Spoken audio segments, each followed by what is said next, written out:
أشهد أن لا إله إلا الله وحده لا شريك له وأشهد أن محمدا عبده ورسوله أما بعد فأعوذ بالله من الشيطان الرجيم بسم الله الرحمن الرحيم الحمد لله رب العالمين الرحمن الرحيم مالك يوم الدين إياك نعبد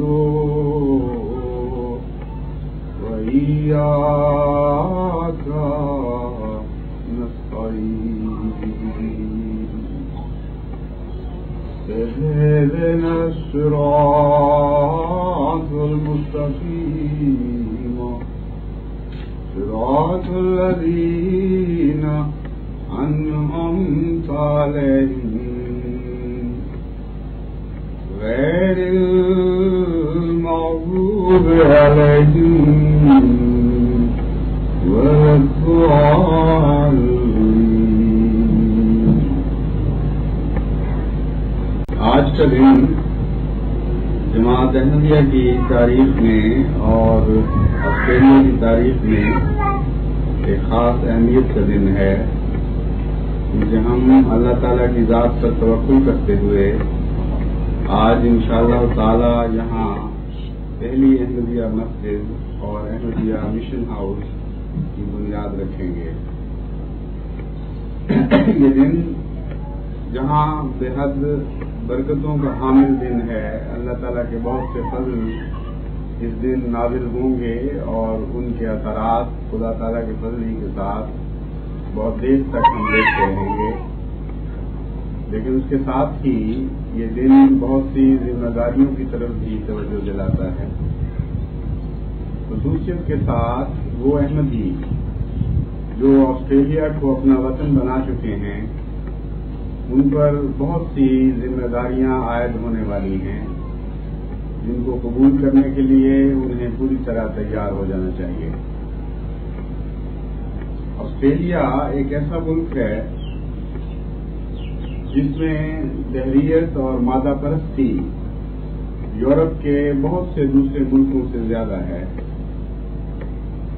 شاید مشرق میں رہتے ہوئے ان میں یہ احساس کمتری پیدا ہوا کہ جب تک ہم دنیا پرستی میں سب سے آگے نہ نکلیں گے، غلط فہمی سے کوئی ہمیں مشرقی ملک نہ سمجھ لے. اس لیے ہر وہ فضل جو انسان کو خدا سے دور لے جاتی ہے، ہر وہ رجحان جس سے روحانیت کا انکار ہوتا ہے، وہ اس قوم میں پایا جاتا ہے.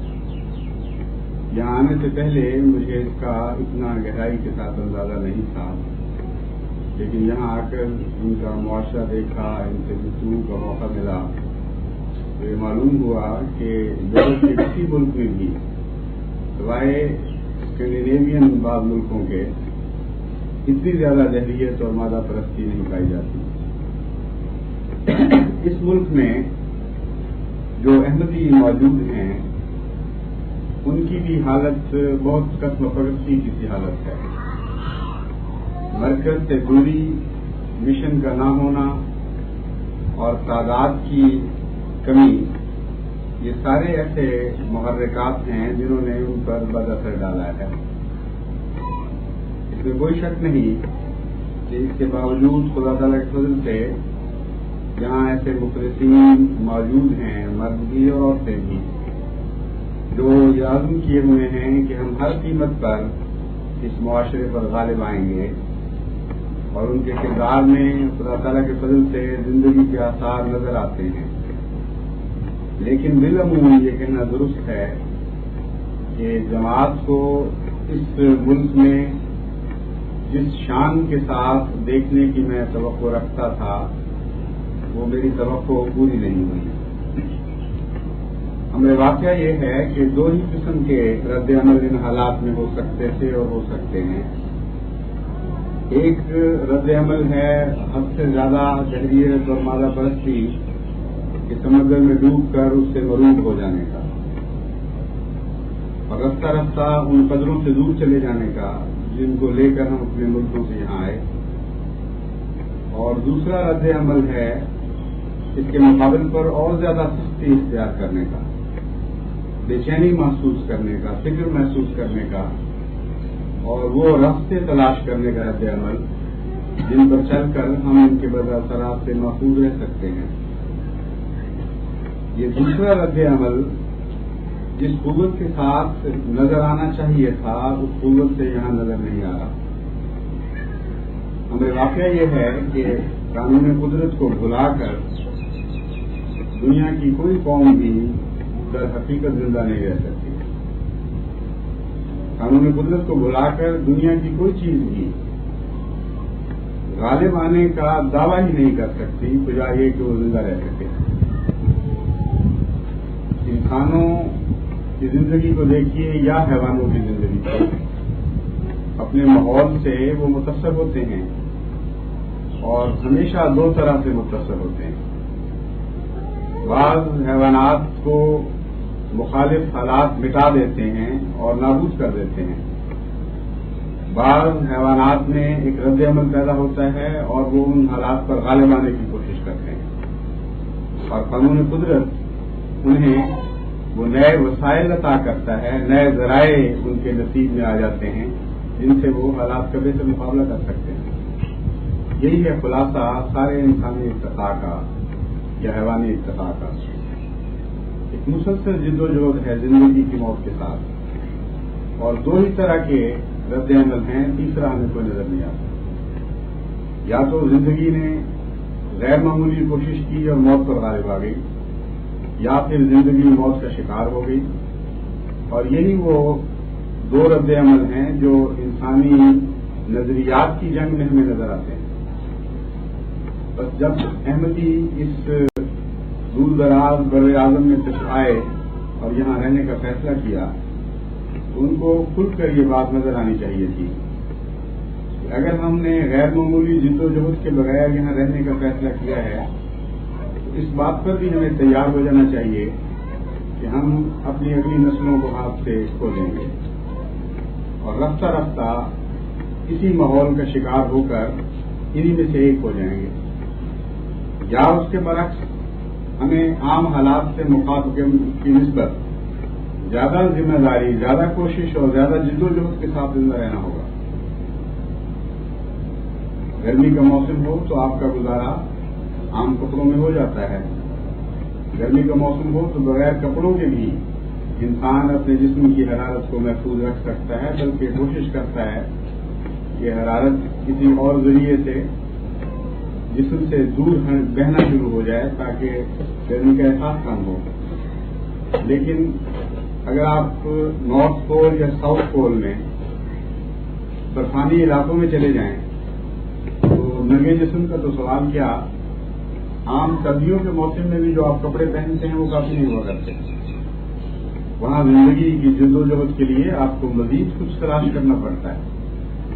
اندرونی طور پر گرمی پیدا کرنے کے لیے خاص غذاؤں کی ضرورت پڑتی ہے، بیرونی طور پر موسم سے حفاظت کے لیے غیر معمولی لباس کی ضرورت پڑتی ہے۔ یہ میری مراد ہے کہ جتنا زیادہ موسم میں خنکی پیدا ہو اتنا ہی جد و جہد بھی زیادہ کرنی پڑتی ہے۔ اگر نہ کریں گے تو پھر زندگی کی توقع لے کر بیٹھنا محض حماقت ہے۔ بس جتنا زیادہ دہریانہ ماحول ہو، جتنی زیادہ دنیا پرستی ہو، اتنا ہی احمدی کو کسی لباس کی تلاش کرنی چاہیے۔ اس لباس کے بغیر وہ اس ماحول کی موت کی سردی سے بچ نہیں سکتا۔ وہ کون سا لباس ہے جو آپ کو بچا سکتا ہے؟ قرآن کریم نے اس لباس کا نام لیا اور فرمایا لباس التقویٰ ذالک خیر. ایک ہی لباس ہے جو تقویٰ کا لباس ہے، جو مادہ پرستی کے سب خانوں میں بھی آپ کو زندگی کی ضمانت دے سکتا ہے. تو دنیا کے پردے پر آپ کہیں چلے جائیں، وہ آپ کی حفاظت کرے گا، آپ کو ہر دنیا کے شر سے محفوظ رکھے گا. اور لباس التقویٰ ہی ہے جو کبھی لباس بنتا ہے اور کبھی زاد راہ بن جاتا ہے. چنانچہ قرآن کریم نے اسی تقویٰ کو زاد راہ بھی بنا کر دکھایا اور فرمایا تم تقویٰ کی ذات کو پکڑو، یہی زاد راہ ہے جو تمہارے کام آ سکے گا. تو اندرونی رضا بھی آپ کی حفاظت کے لیے تقویٰ ہے، بیرونی لباس بھی آپ کی حفاظت کے لیے تقویٰ ہے. اور جتنا زیادہ ماحول مخالف ہو اتنا ہی زیادہ تقویٰ کی تلاش ہونی چاہیے. تو کیا چیز ہے تقویٰ، کس کو کہتے ہیں؟ تقویٰ کا خلاصہ یہ ہے کہ انسان ہر فعل میں، ہر سوچ میں اللہ کی طرف نگاہ ڈالنی سیکھ جائے اور یہ سوچنا شروع کرے کہ میں خدا کی خاطر زندہ ہوں. تقویٰ کا معنی خوف بھی ہے، تقویٰ کا معنی ڈر بھی ہے، لیکن وہ ڈر نہیں جو جانور یا سانپ یا بچھو سے ہوتا ہے، بلکہ تقویٰ ایسے خوف کو کہتے ہیں جو محبوب کرنے والے کے پیار کے کھو دینے کا ڈر ہوتا ہے. ہمیشہ یہ خطرہ دامنگیر ہو کہ میں کوئی ایسا فعل نہ کروں، میری سوچ کوئی ایسی راہ اختیار نہ کرے، میرا پیارا اور میرا محبوب مجھ سے ناراض ہو جائے. اس کا نام تقویٰ ہے. تو اللہ تعالیٰ فرماتا ہے کہ اگر تم یہ طرز فکر اختیار کرو گے تو دنیا کے پردے پر جہاں بھی تم جاؤ گے یہ طرز فکر تمہاری زندگی کی حفاظت کرے گی، تمہارا لباس بھی بن جائے گی، تمہاری خوراک بھی ہو جائے گی، اور تم پھر کسی غیر کے شر سے خوف کرنے کی فکر میں مبتلا نہیں ہو سکتے، کسی غیر کے شر کے خوف میں مبتلا نہیں ہو سکتے، کیونکہ خدا کا خوف ہر دوسرے خوف پر غالب آ جاتا ہے. تو گویا قرآن کریم کے نزدیک اگر تم چاہتے ہو کہ بے خوف زندگی بسر کرو تو صرف ایک راہ ہے کہ اللہ کا خوف اختیار کرو، اس کی رضا سے دور جانے کا خوف اختیار کرو. اس پہلو پر مزید میں کچھ مختصر سی روشنی ڈالنا چاہتا ہوں. تقویٰ منہ سے کہہ دینا کہ تقویٰ خدا کی محبت کا نام ہے، تقویٰ خدا کی محبت کے کھو دینے کے خوف کا نام ہے. ہر وقت انسان یہ خیال رکھے کہ میں اللہ کی راہ پہ قائم رہوں اور خدا مجھ سے ناراض نہ ہو. یہ بظاہر آسان بات ہے منہ سے کہہ دینا، لیکن عملی زندگی میں ہر روز اس قسم کے امتحانات پیش آتے ہیں کہ ہر انسان اگر ہوش کے ساتھ زندہ رہے تو وہ یہ محسوس کر سکتا ہے کہ میرا عقیدہ اور ہے اور میرا عمل اور ہے، میرا دعویٰ اور ہے اور وہ زندگی جو میں نے اختیار کر لی ہے وہ اور ہے. ہر روز آپ کے لیے ایسے مواقع پیش آتے ہیں، مردوں کے لیے بھی اور عورتوں کے لیے، جہاں آپ خدا کی محبت کے کھو دینے کے خوف کی نسبت ان لوگوں کی محبت کے کھو دینے کے خوف سے مغلوب ہو جاتے ہیں جن میں آپ رہ رہے ہیں. ان کے تاثرات جو آپ کے متعلق ہوں گے وہ آپ کی زندگی کے نقشے بنا رہے ہوتے ہیں، اور دماغ میں یہ ہوتا ہے کہ خدا کا تصور ہماری زندگی کا نقشہ بنا رہا ہے. اپنے ماحول سے ڈرتے ہیں، آپ اپنے ماحول کی باتوں سے خوف کھاتے ہیں. یہ ہمت نہیں پاتے کہ ماحول کے مخالف کوئی طرز زندگی اختیار کر سکیں اور سر اونچا کر کے ان لوگوں میں چل سکیں. ہمیشہ یہ خوف دامن یہ رہتا ہے مردوں کو اور عورتوں کو بھی کہ اگر ہم نے یہ کیا تو یہ لوگ کیا کہیں گے، کیا سمجھیں گے ہمارے متعلق. اگر ہم نے لباس ایسا پہنا تو کیا محسوس ہوگا ان کو. اگر یہ لوگ ننگے پھر رہے ہوئے اور ہم نے برقعے اوڑھ لیے تو یہ کیا سمجھیں گے ہمارے متعلق، کون سی بلائیں کہاں سے آ رہی ہیں. حقیقت یہ ہے کہ یہ وہ پہلا خوف ہے جو تقویٰ کے مقابل کا خوف ہے جو معاشروں کو تباہ کیا کرتا ہے، مذہبی معاشروں کو تباہ کیا کرتا ہے. جس طرح ایک تقویٰ خدا کا خوف ہے اسی طرح ایک تقویٰ دنیا کا خوف بھی ہوا کرتا ہے، اور ان دونوں کے درمیان ہے وہ جنگ جو ہمیشہ باقی رہتی ہے اور ہمیشہ جاری رہے گی. کچھ لوگ ہیں جو یہ فیصلہ کر لیتے ہیں کہ اللہ کی رضا کھو دینے کا خوف بہرحال ہماری زندگی پر غالب رہے گا. یہ وہ لوگ ہیں جو دنیا کے خوف سے بچائے جاتے ہیں. اور کچھ وہ لوگ ہیں جن پر دنیا کی رضا کو دینے کا خوف ہمیشہ غالب رہتا ہے.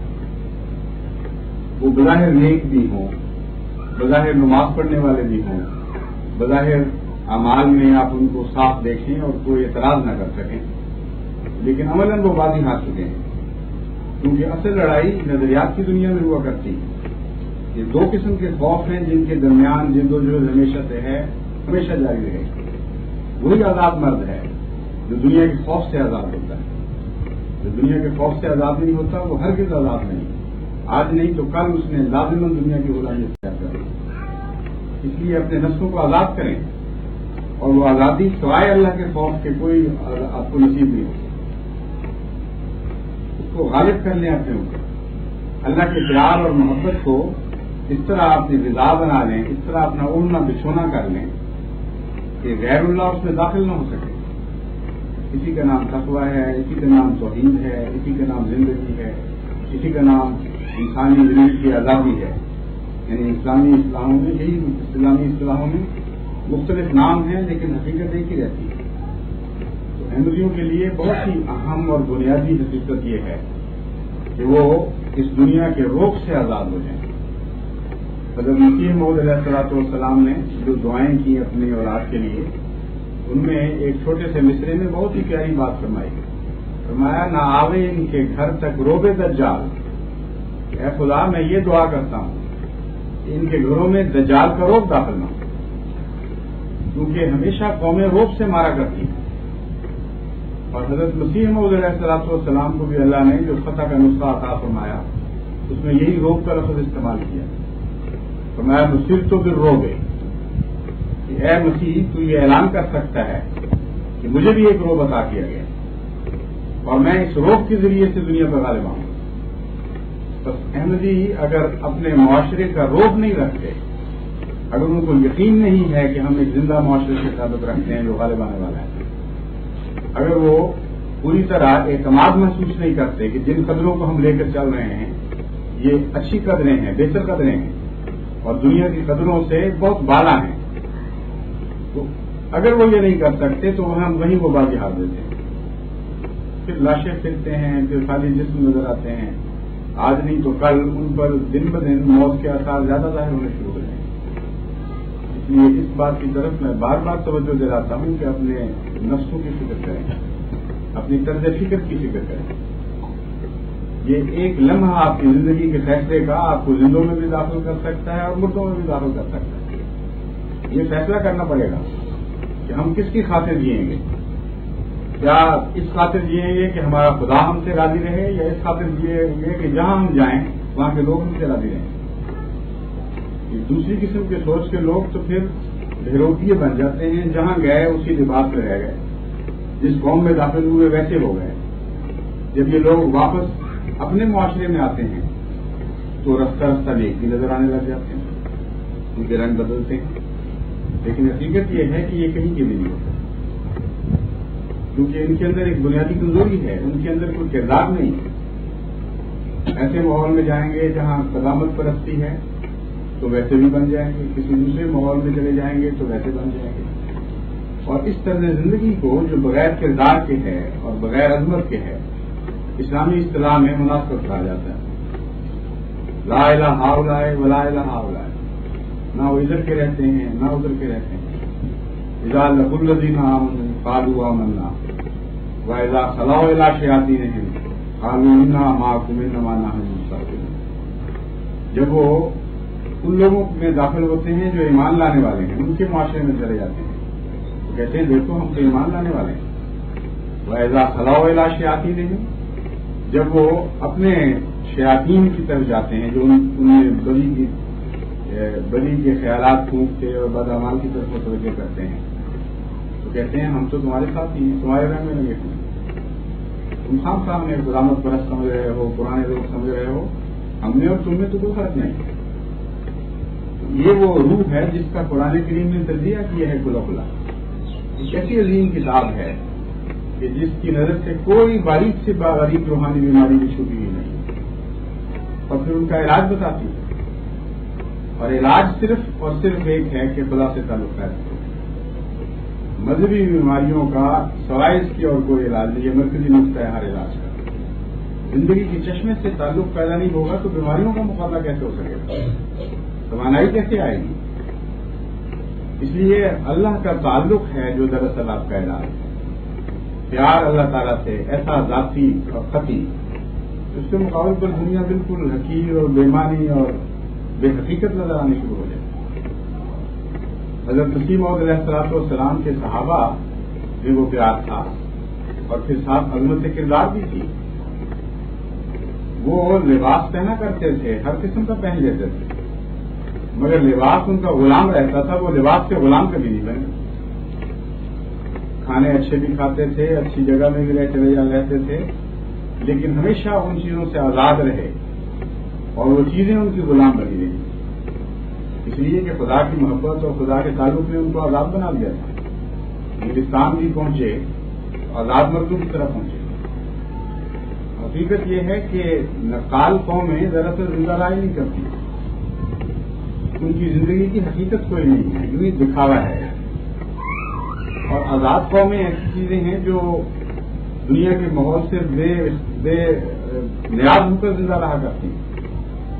بس وہ لوگ جو مسیح موعود علیہ السلام کے الہام میں بیان کیا گیا وہ آپ کے صحابہ کو عطا ہوا تھا. ان سے لوگ راہیں پکڑتے تھے، وہ لوگوں کی راہیں نہیں پکڑا کرتے تھے.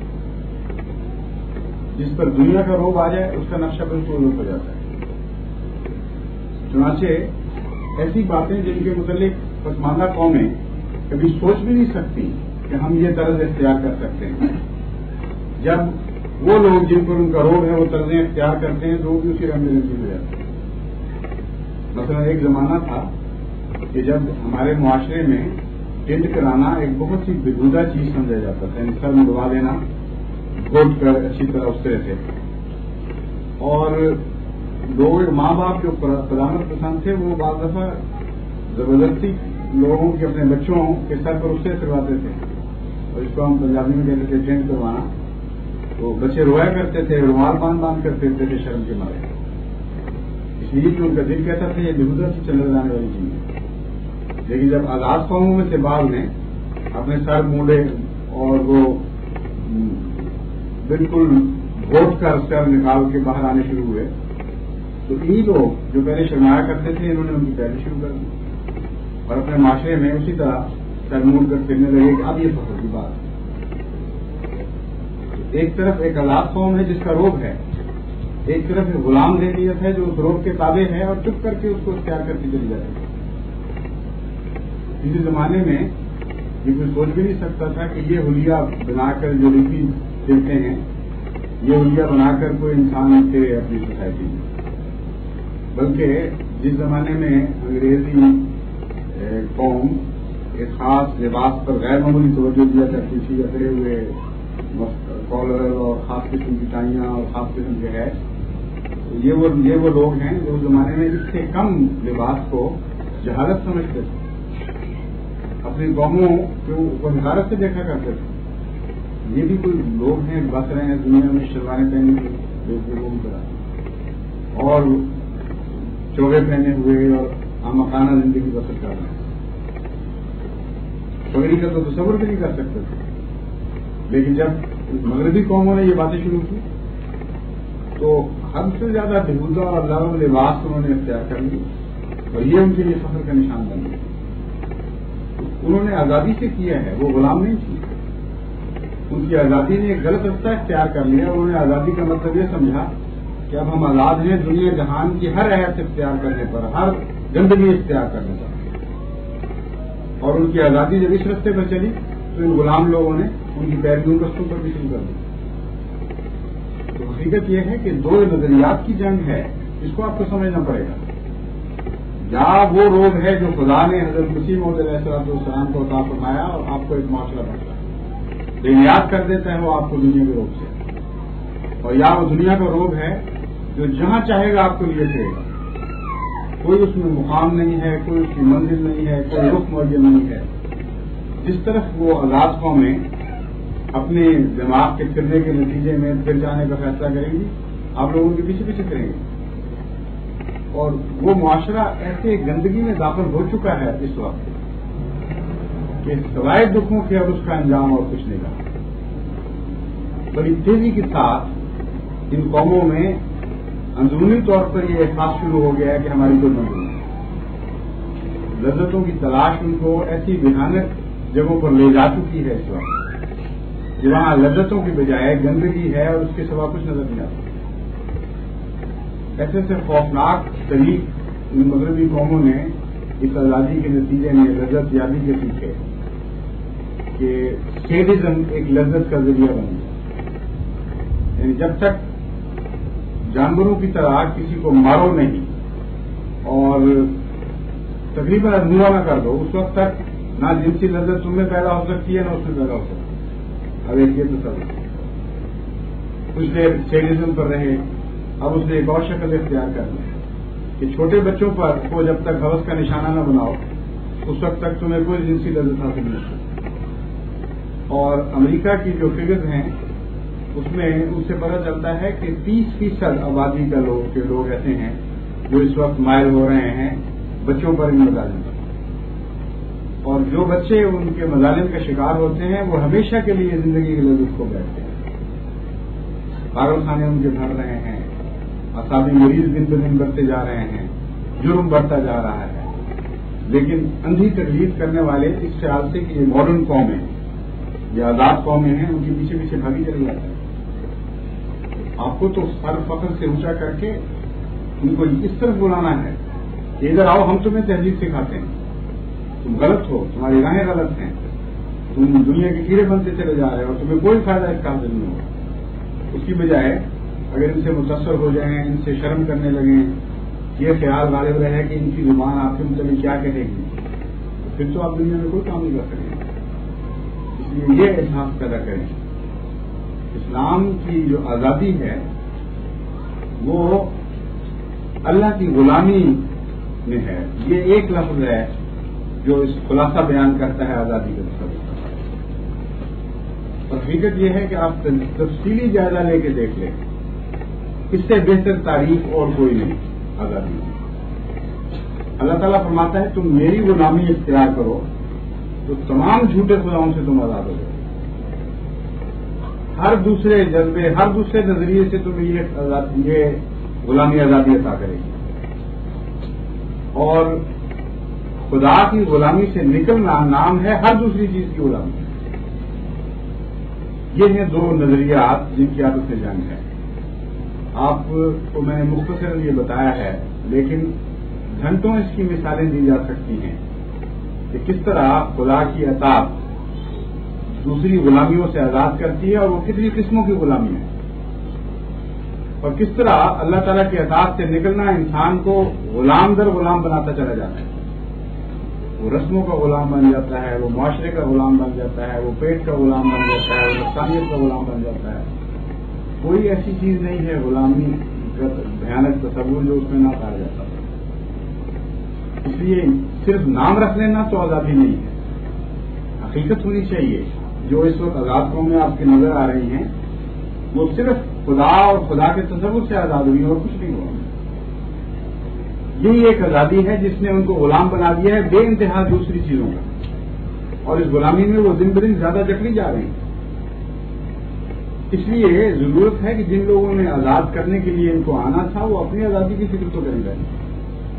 اگر وہی ہاتھ میں زنجیریں پہن لیں گے اور ان کے پاؤں میں بیڑیاں چلی جائیں گی تو کس طرح وہ ان قوموں کو زندہ کریں گے. یہ سب سے اہم بات یہ ہے کہ اللہ کے اطاعت میں داخل ہوں اس سے پیار کریں اور اس سے تعلق جوڑیں. اس کے نتیجے میں پھر وہ چیز نصیب ہوتی ہے جس کو معجزہ کہتے ہیں بعض لوگ. یعنی خدا کا تعلق انسان کی عملی زندگی میں الہی نصرت بن کے داخل ہو جاتا ہے. وہ انسان کو خود بھی نظر آنے لگتی ہے. وہ نصرت محسوس کرتا ہے آدمی کہ یہ کوئی اتفاقی حادثہ نہیں ہے بلکہ ایک زندہ صاحب اقتدار ہستی میرے ساتھ ہے. اور غیروں کو بھی وہ نصرت نظر آنی شروع ہو جاتی ہے. یہ وہ دوسرا حصہ ہے اس کا جس کو روحانیت کہتے ہیں. اور روحانیت کے بغیر آپ مادیت کا مقابلہ نہیں کر سکتے. جب تک اس یقین کے ساتھ آپ زندہ نہیں رہتے کہ میرا خدا میرے ساتھ ہے مجھ سے پیار کرنے والا ہے، ایک صاحب اقتدار ہستی ہے جو میرے لیے دنیا میں تبدیلیاں پیدا کر سکتی ہے اور کرتی ہے، جو میری خاطر تمام دنیا کو بدل دے گی لیکن میری حفاظت فرمائے گی۔ یہ وہ حقیقت ہے جو انسان کے لیے غلبے کے سامان پیدا کیا کرتی ہے، جس کا پہلا قدم ہے اپنے نفس کی آزادی یعنی خدا کی غلامی، پہلا قدم ہے تقویٰ کی حفاظت کرنا یعنی اپنا اوڑھنا بچھونا خوراک سب اللہ کی یاد کو بنا لیا جائے اور اس کو خلیل کی جائے۔ اس کے بعد پھر خدا کی طرف سے کچھ آنا شروع ہوتا ہے۔ یہ دو چیزیں وہ تھیں جو بندہ پیش کرتا ہے، لیکن خدا ان چیزوں کو سمیٹ کر نہیں بیٹھ جاتا۔ خدا کے ان بندوں پر ظاہر ہوتا ہے، ان سے محبت اور پیار کا سلوک فرماتا ہے، ان کو تقویت دیتا ہے، ان کو حوصلے بخشتا ہے، ان کی نگاہوں کو حقیقی آزادی عطا کرتا ہے۔ پھر ان کے لیے جھجک کوئی نہیں رہتی، وہ کوشش کر کے آزاد نہیں ہوتے بلکہ آزادی ان کی فطرت بن جاتی ہے۔ ان کو ان چیزوں میں حقارت کے سوا کچھ دکھائی نہیں دیتا، گندگی کے سوا کچھ دکھائی نہیں دیتا جو دوسروں کے لیے لذت ہیں۔ نظریے بدل جاتے ہیں، معیار بدل جاتے ہیں ایسے انسانوں کے جو باخدا ہوتے ہیں، ان کی آنکھیں، ان کے ذوق، ہر چیز میں فرق پڑ جاتا ہے۔ چنانچہ ایسے لوگ جب یہ دنیا کی غلطیوں کی پیروی کرنے والوں کو دیکھتے ہیں تو کبھی ان کو وہم بھی نہیں آتا کہ ہم پتہ نہیں کیا بات کو بیٹھے ہیں اور کیا ان کو حاصل ہو رہے ہیں۔ ان کے لیے تو وہی مثال ہے جس طرح جانور جانور کسی مردار پر بیٹھے ہوئے منہ مار رہے ہوں اور کوئی انسان پاس سے گزر جائے، کیا کبھی وہ سوچے گا کہ وہ میں کس نعمت سے محروم ہوں؟ یہ تو ہر چیز کھا رہا ہے، جو مرضی اس کی جو موجیں ہیں، ہر گندگی سے بھی لذت پا رہا ہے اور میں دیکھو محروم نہیں چاہیے۔ جب تک خاص قسم کا کھانا نہ ہو میں کھا نہیں سکتا، جب تک ہائیجینک میئر نہ لوں اس وقت تک میں بچ نہیں سکتا۔ اور یہ جانور کتنا خوش نصیب جانور ہے، کبھی آپ کو خیال نہیں آیا، اس لیے کہ آپ کے معیار بدل چکی ہیں۔ آپ خدا کا شکر کریں گے اگر خدا کا تصور آپ کے ذہن میں ہو کہ ان جیسا ہمیں نہیں بنایا، ان گندگیوں سے پاک کیا، ہمیں پاک غذائیں عطا فرمائیں، ہمارے مذاق اونچے کیے، تو اہل اللہ بھی پھر جب دنیا داروں کو دیکھتے ہیں تو ان کا تبھی رد عمل یہ ہوتا ہے، کوشش نہیں کرنی پڑتی جی کہ اللہ تعالیٰ ان کو لذت عطا کرتا ہے، ان کے ساتھ رہتا ہے، ان کے لیے موجے دکھاتا ہے۔ کل ہی کی بات ہے، ایک دوست نے مجھ سے یہاں سوال کیا تھا، مجھے یاد آ گیا، انہوں نے کہا تھا کوئی معجزہ تم نے کبھی زندگی میں دیکھا ہے؟ میں نے ان سے کہا کہ معجزہ ایک نہیں، متعدد انگنت بھی کہہ سکتے ہیں بات منہ سے میں نے دیکھے ہیں۔ جماعتی معجزے بھی، قرآن گزشتہ خلفاء کے معجزے بھی، اپنی ذات سے اللہ تعالیٰ کے موجزانہ سلوک بھی۔ انہوں نے جواب دیا کہ مجھے کچھ بتاؤ۔ ان سے میں نے کہا کہ بتانے کا یہاں سوال نہیں، جب بھی جماعت میں کوئی موقع آئے گا ایسا خطبات میں حسب حالات کچھ نہ کچھ انسان بیان کرتا رہتا ہے اور میں پہلے بھی کرتا رہا ہوں۔ تو اب یہ ذکر جو چلا معجزے کا اور خدا کی اطاعت کا، مجھے خیال آیا کہ آپ کو ایک ایسا واقعہ بتاؤں جس سے آپ کو اندازہ ہوگا کہ اطاعت کے نتیجے میں اللہ تعالیٰ کس طرح آزادیاں بخشتا ہے انسان کو۔ اطاعت کے نتیجے میں خدا تعالیٰ دوسری چیزوں کو غلام بنا دیتا ہے کہ انسان کو، اور وہ نظر آتا ہے اس کو۔ چنانچہ یہ جو اطاعت ہے یہ ضروری نہیں کہ براہ راست اللہ کی اطاعت ہو، یہ اطاعت بعض دفعہ خدا کے مقرر کردہ خلفاء کی یا ان کے مقرر کردہ امراء کی اطاعت ہوتی ہے، بعض دفعہ ان امراء کے مقرر کردہ چھوٹے چھوٹے عہدیداروں کی اطاعت ہوتی ہے، یہ بھی خدا کی اطاعت بن جاتی ہے۔ اس لیے جب میں اطاعت کہتا ہوں کہ آپ اطاعت سیکھیں اور خدا کی اطاعت سیکھیں تو مراد صرف یہ نہیں ہے کہ جو اللہ تعالیٰ نے براہ راست قرآن کریم میں فرمایا ہے وہی اطاعت ہے۔ خدا تعالیٰ کے نظام کو چلانے کے لیے جو بھی خدا کی طرف سے مقرر ہوتا ہے اس کی اطاعت بھی خدا کی اطاعت بن جاتی ہے، اس کے مقرر کردہ عہدیداران کی اطاعت بھی خدا کی اطاعت بن جاتی ہے، اور یہ مضمون چلتا ہے آگے تک، یہاں تک کہ بعض لوگ تکبر سے یہ سمجھنے لگ جاتے ہیں کہ یہ تو چھوٹا آدمی ہے، اس کی ہم تو بات بھی مانیں گے، ہاں خلیفہ وقت بھی مان لیں گے، اس کی بحث کی ہے، حالانکہ وہ اس لوگ کو سمجھتے نہیں ہیں کہ خلیفہ وقت کی پھر کیوں مانو گے، وہ بھی تو ایک انسان اور ایک حقیقی انسان ہے۔ پھر براہ راست خدا سے کہو کہ وہ تم سے کلام کیا کرے اور تمہیں براہ راست ہدایت دیا کرے۔ اگر اتنا تکبر ہے تمہارے اندر، اتنی تمہاری شان ہے، تو پھر خلیفہ وقت کے نمائندے کی بھی نہ مانو، اس کی بھی نہ مانو، پھر نبی کی کیوں مانو گے؟ وہ بھی تو ایک انسان ہے. پھر تو براہ راست اللہ سے مطالبہ ہونا چاہیے کہ ہمیں خود تو بتا کے کیا کرنا ہے، تب ہم مانیں گے، ورنہ ہم کسی انسان کو نہیں مانیں گے. اور اگر یہ کریں گے تو اسی کا نام قرآن کریم شیطانیت اور ابلیسیت رکھتا ہے.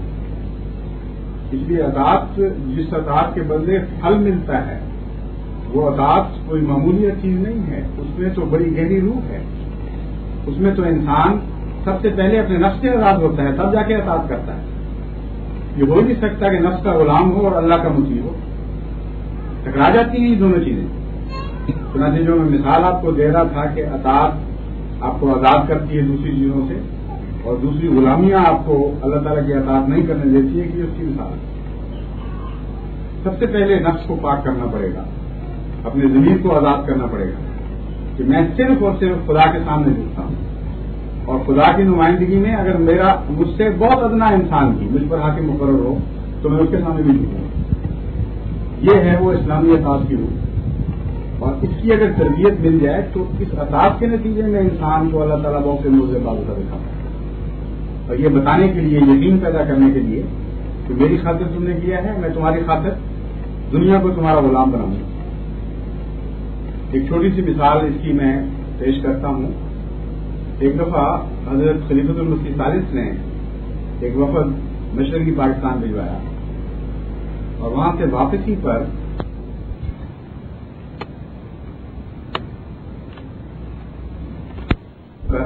پہنچ جاؤ. یہاں رپورٹ کا انتظار تھا.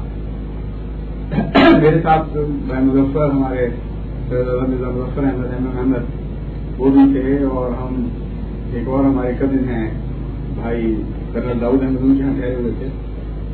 تو انہوں نے فون پہ پتا کیا تو بتایا یہ گیا کہ ساری فلائٹس بک ہیں اس دن کی، ساری صبح کی فلائٹ کا تو سوال ہی نہیں. اور انہوں نے پوچھا کہ چانس پہ کوئی جہاز کوئی مل سکتا ہے موقع کہ اتفاقاً جو کچھ لوگ رہ جاتے ہیں. تو اس کا جواب انہوں نے دیا کہ اتنا رش ہے کہ چانس پر بھی سینکڑوں آدمی بیٹھے ہوئے ہیں. ان کے آخر پر، اس جلوس کے آخر پر اگر ہم ان کا نام لکھ لیں تو پھر بھی شاید کئی دن کے بعد باری آئے. یہ اس وقت حالت تھی رش کی. تو انہوں نے کہا کہ پھر تو سوال ہی نہیں پیدا ہوتا، تم ٹھہرو چند دن، سیٹ والی بک کرا دیتے ہیں، اگر ہفتے کے بعد ہو ہفتے کے بعد چلے جانا. میں نے ان سے کہا کہ آپ کی سوچ تو ہوگی، یہ ٹھیک ہے، اور اس پہ میں اعتراض نہیں کر سکتا، لیکن مجھے حضرت صاحب کا حکم ہے کہ تمہیں ضرور پہنچنا ہے، اس لیے میں نے تو ضرور جانا ہے. ان کا سوال ہی نہیں پیدا ہوتا، جا ہی نہیں سکتے. میں نے کہا سوال بے شک نہ پیدا ہوتا ہو، میں نے ایئرپورٹ پر جانا ہے، کوشش کرنی ہے، پھر اللہ کی جو مرضی.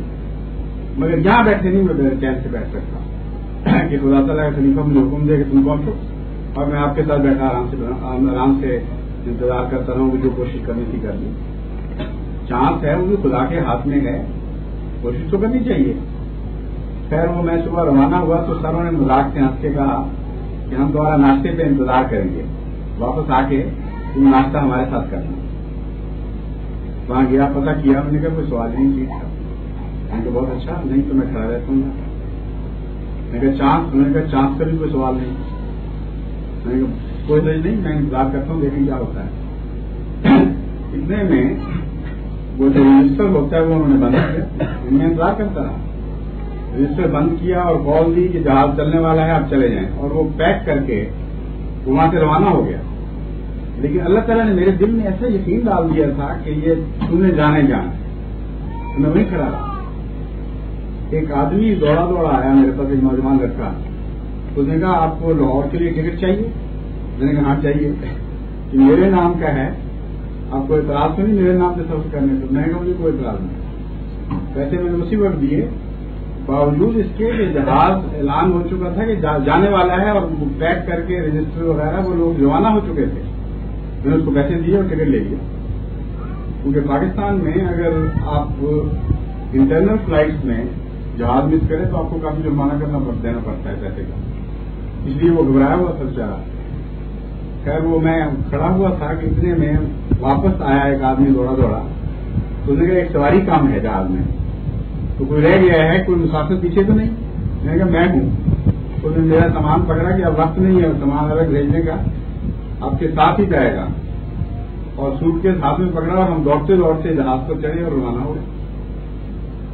اب یہ جو واقعہ ہے، کوئی دنیا دار آدمی اس کو 1000 کوشش کرے اتفاق ثابت کرنے کی، لیکن جس پر گزرا ہو وہ کیسے اس کو اتفاق سمجھ سکتا ہے؟ 100% اس کو یقین ہے کہ یہ سارے واقعات، یہ چین جو ہے، یہ اساس کے نتیجے میں اللہ تعالیٰ کی طرف سے ایک انعام تھا، اور یہ بتانا چاہتا تھا کہ یہ جہاز وغیرہ اور یہ عملہ وغیرہ ان کی کوئی حیثیت نہیں ہے۔ تم اگر میرے غلام بنتے ہو تو یہ تمہارے غلام بنیں گے، تمہارے لیے حالات تبدیل کیے جائیں گے۔ ایک چھوٹی سی بات تھی، لیکن اس کا اثر جس کے ساتھ گزرے اس کی زندگی پر بہت گہرا پڑتا ہے، اتنا گہرا کہ ہمیشہ کے لیے دل پر اللہ کا ایک احسان نقش ہو جاتا ہے۔ تو آپ کیوں ان تجربوں میں سے نہیں گزرتے؟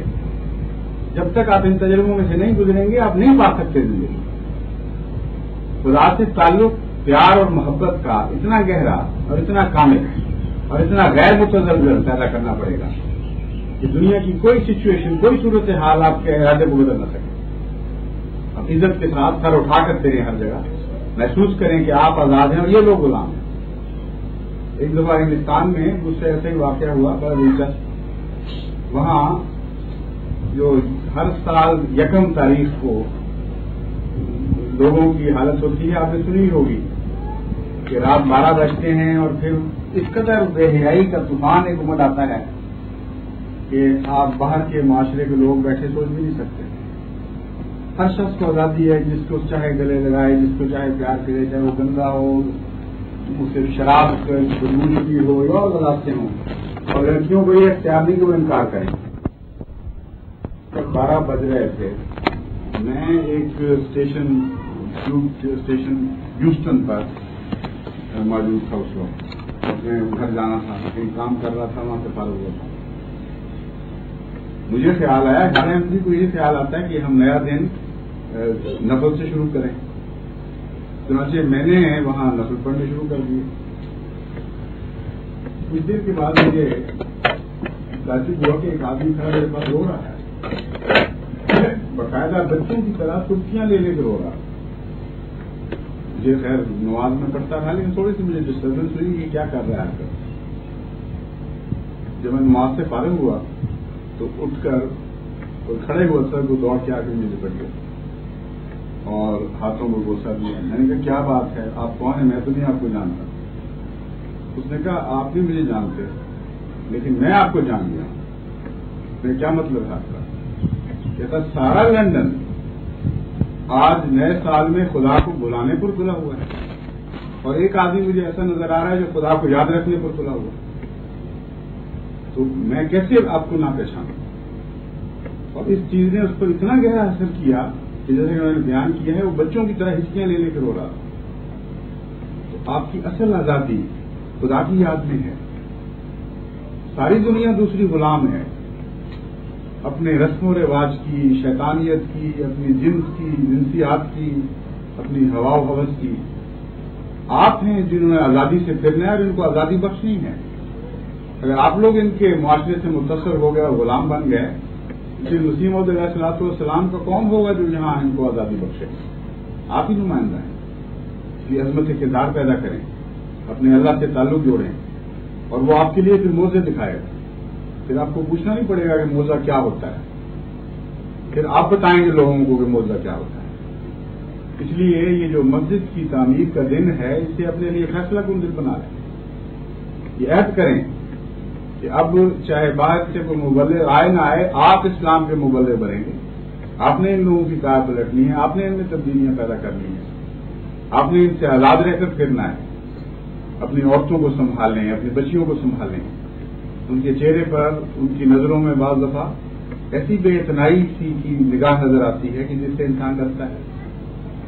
ایک ایسا اطمینان نظر آتا ہے دنیا پر، اور ایسی بے پرواہی دین سے نظر آتی ہے کہ وہ مستقبل کے معاملے میں انسان کو خوفزدہ کر دیتی ہے۔ اصل اطمینان وہی ہے جو دین کا اطمینان ہے۔ جو دنیا پر مطمئن ہونے لگ جائیں وہ ہاتھ سے جاتے رہتے ہیں خدا کے لیے، خدا کے ہاتھ سے جاتے رہتے ہیں، وہ پھر کوئی اور خدا بنا لیتے ہیں اپنے۔ اس لیے اپنے بچوں کی حفاظت کریں، اپنی بیٹیوں کی، اپنی بیویوں کی، اپنی بہنوں کی، اپنی ماؤں کو سمجھانا پڑے تو سمجھائیں۔ تم خدا کے ہو کر رہو اور اللہ سے پیار کرو اور اس کی بات کی حفاظت کرو کہ تمہیں خدا کبھی کسی اور کی غلامی میں نہ جانے دے۔ دعائیں کرو، اور حقیقت یہ ہے کہ یہ ساری چیزیں دعاؤں سے ملیں گی۔ بہت کثرت سے دعائیں کرنی پڑیں گی۔ آج میں نے بھی بہت دعا کی ہے، خاص طور پر آپ سب کے لیے، کہ اللہ تعالیٰ اس مسجد کو آباد کرے ایسے لوگوں سے جو مسجد کی آبادی کا حق رکھتے ہیں، جن کو آباد کرنا آتا ہے، جن پر خدا کے پیار کی نظریں پڑتی ہیں، اور دن بدن یہ آبادی بڑھتی رہے، اور جلد وہ وقت آئے کہ جب یہ مسجد چھوٹی نظر آنے لگے کہ یہ فکر پیدا ہو کہ کس طرح اس مسجد کو بڑھانا ہے۔ اس لیے اب اس مسجد کی سنگ بنیاد کے وقت سے غیر معمولی آپ سب کی ذمہ داری بڑھ گئی ہے۔ آپ ہی یہاں خدا کے نمائندہ ہیں، آپ ہی وہ ہیں جنہوں نے عبادت کا حق ادا کرنا اور عبادت کو قائم کرنا ہے۔ اللہ تعالیٰ توفیق عطا فرمائے۔